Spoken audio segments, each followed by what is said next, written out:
साथियों, आज बाबा साहब की 135वीं जयंती हम लोग सेलिब्रेट कर रहे हैं और यह जयंती का कार्यक्रम अगर संविधान की चर्चा न हो तो अधूरी रह जाती है। संविधान की चर्चा में हमें चर्चा क्या करनी है,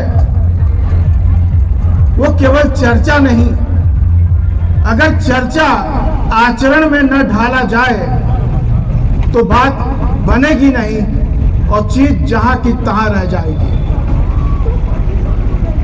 जहां ये संविधान की उद्देशिका कहती है हम भारत के लोग भारत को एक संपूर्ण प्रभुत्व संपन्न समाजवादी पंथ निरपेक्ष लोकतंत्रात्मक गणराज्य बनाने एवं समस्त नागरिकों को सामाजिक, आर्थिक और राजनैतिक न्याय, विचार, अभिव्यक्ति, धर्म और उपासना की स्वतंत्रता, प्रतिष्ठा और अवसर में समता, इन सब में व्यक्ति की गरिमा और राष्ट्र की एकता और अखंडता को सुनिश्चित करने वाली बंधुता को बढ़ाने के लिए आज दिनांक 26 नवंबर को एतद द्वारा इस संविधान को अंगीकृत, अधिनियमित और आत्मार्पित करते हैं। मित्रों, प्रश्न यहीं से शुरू होता है कि हमने संविधान को अधिनियमित, अंगीकृत और आत्मार्पित क्यों किया।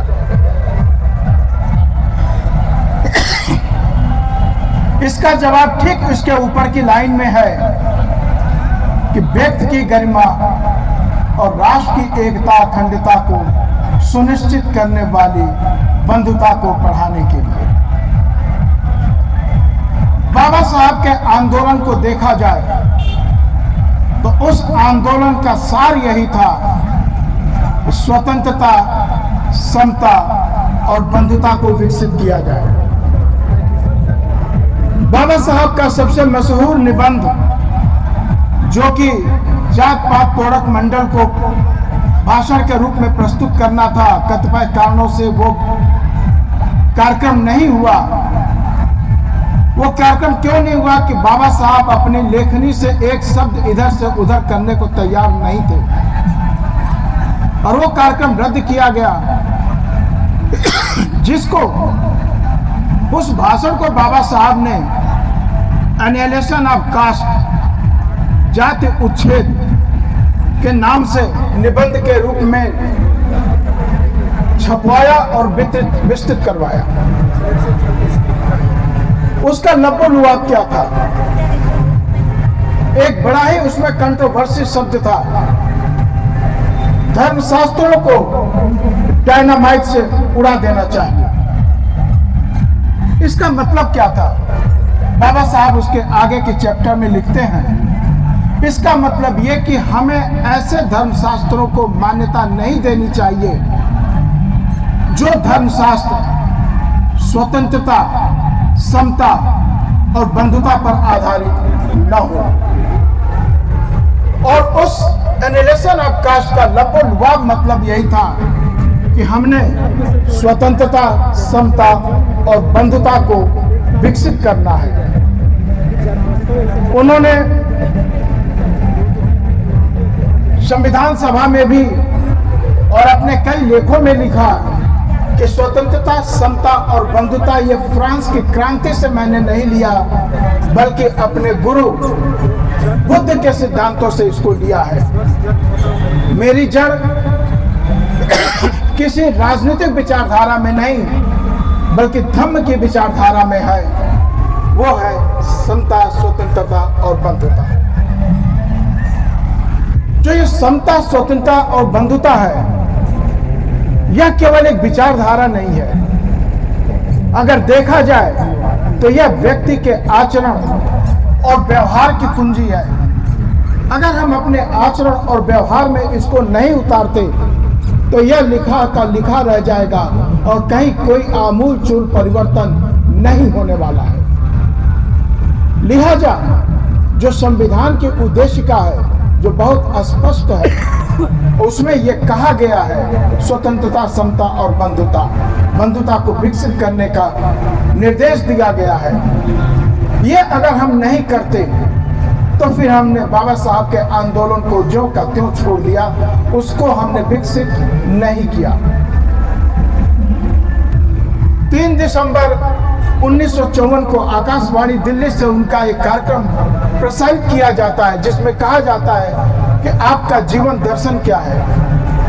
तो बाबा साहब ने भी वहां पे बहुत स्पष्ट कहा